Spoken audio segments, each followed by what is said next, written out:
Hello everybody, this is the Wikstrand. So I really like when a movie has an identity. It has its own style and does its own thing.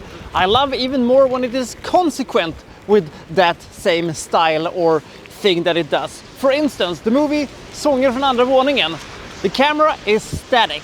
It never moves, it never does anything. Except at one point it does a zoom, and that zoom looks like whoa!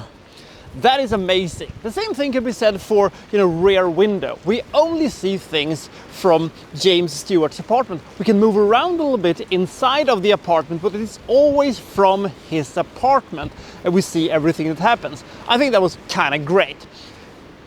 Wheelman kind of tries to do a similar thing, but it kind of, betrays its thing at one point, because Frank Grillo just simply, leaves his car. And then he walks around a little bit, and then he, goes into what arguably is a much cooler car, but still, it's not treated as a big thing that it is when he, leaves the first car at, this point in the movie. I felt that was a little bit, of betraying the movie's style and idea they had from it. It's not going to impact the ultimate rating for this movie, because this was a surprisingly good movie. Let's find out what this movie is all about, shall we? This is Wheelman. Not a very good title, but we'll have to deal with it.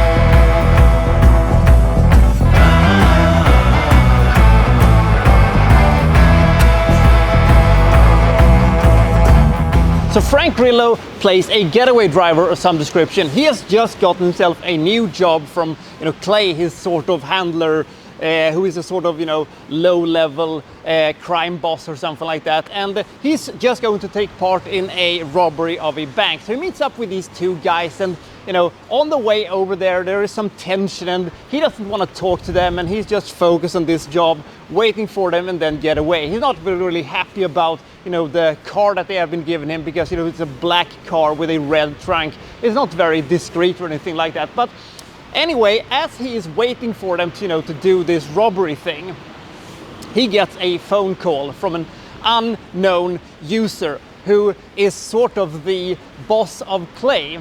He's sort of Clay's boss, and he tells him that you're going to wait until they get back, and then you're going to dump these guys, and you're going to take away with the money. They're actually going to, betray you and shoot you in the head. So you're going to have to, obey me from now on. And you're not going to take any other calls but mine. You're only going to listen to me and, my instructions. More, instructions will follow as you have, dumped these guys. And Frank is trying to, desperately to find Clay and ask him what's going on here. But Clay is, effectively ghosting him, and so he has no other choice but to abandon these two guys, take off with the $200,000, and, he's desperately trying to find answers, and no one will give him any answers. Not the guy on the phone. Clay won't answer, and he's trying to call other people to try to help him and navigate this thing. And there is also a third voice in the night that is texting him and telling him, Clay is dead and I'm going to kill you. That's my fucking money. So who can he trust in this situation? And what is he actually stolen? Is it just $200,000? Or is it something else? Something that means a lot more to, the crime world of this nondescript American city that we are in at the moment. There is also a guy on a motorcycle that is constantly following him and, keeping tabs on him and things like that. Will he be able to get rid of him? And can he use his street smartness, and can he navigate all of these things to get out of this thing alive? And will he be able to pay off the debt he has to, these shady people? And will he be able to, get a better relationship with his ex-wife and teenage daughter? Oh yeah, I almost kind of forgot about that thing. That is unfortunately going to, take some place in this movie a little bit later. But that is essentially the movie in a nutshell. Frank Grillo is texting and yelling at people from inside of the car, trying to find out what is going on here and what kind of a sticky web he has, found himself in. And I will say this is a very focused and very, very tight thriller. One of the benefits of this movie is the fact that because it doesn't clock in at even 90 minutes, you're never getting tired of this thing. And Frank Grillo, I've always seen him as, you know, just a safe pair of hands if you're going to do a action movie of the lower end of the quality spectrum, but in this movie he worked surprisingly well, mainly because that the movie is so focused on him, because we're just inside of the car and you just see him, you know, yelling at people and stuff like that, so we don't actually see what happens on the other side of the line. We don't know what these people look like that he's talking to. We don't know, you know, where they are. They're just disembodied voices in the night, and that is a very effective way of getting your character interesting. This movie has some similarities to the movie Loki, you know, with Tom Hardy, when he's in a car and just talks to different people for 90 minutes and then the movie is over. It also shares some similarities of the, you know, the timeless 70s thriller type of a thing that also, you know, it shares with the movie Drive. Now, both of those movies are better than this movie, but this movie is still a lot better than Vehicle 19 with Paul Walker that came out almost 10 years ago.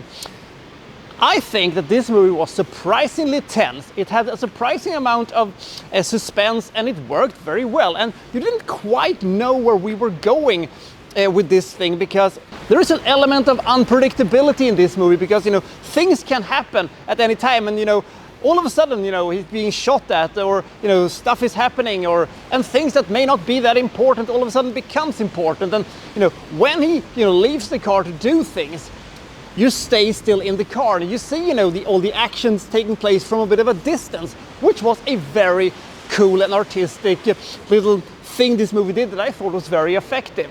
So this is not some, you know, high-octane action movie with gigantic shootouts and explosions and stuff like that. But when the action sequence happens, they feel real and they feel authentic. And, you know, besides a couple of things where you're thinking, I don't know if you can do that without certain ramification, or, you know, stuff is going to happen unless, you know, something bigger is going on there. But we're going to let that thing slide, because this movie is so entertaining and it has so much going on for itself, and I like the style of this movie so much that I'm okay with it.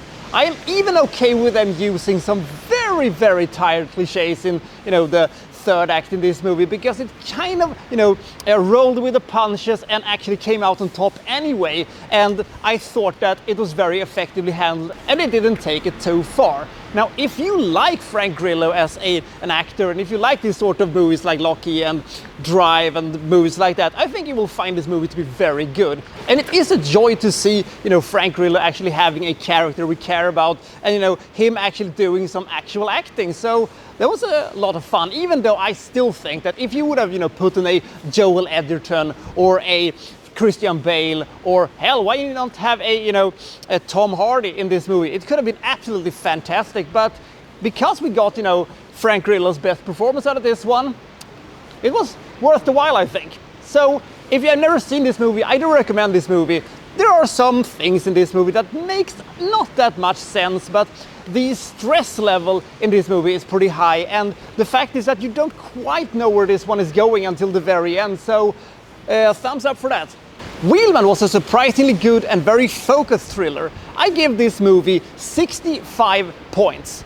It's tight, the pace is good, and you get surprisingly engaged in what's going to happen in this movie, and I was very, you know, satisfied after it's all was said and done, and I really recommend this movie. This was a surprisingly good movie. So I'll see you next time from Well So and So Reviewing, well, such and such. Thank you for watching. Thank you very much.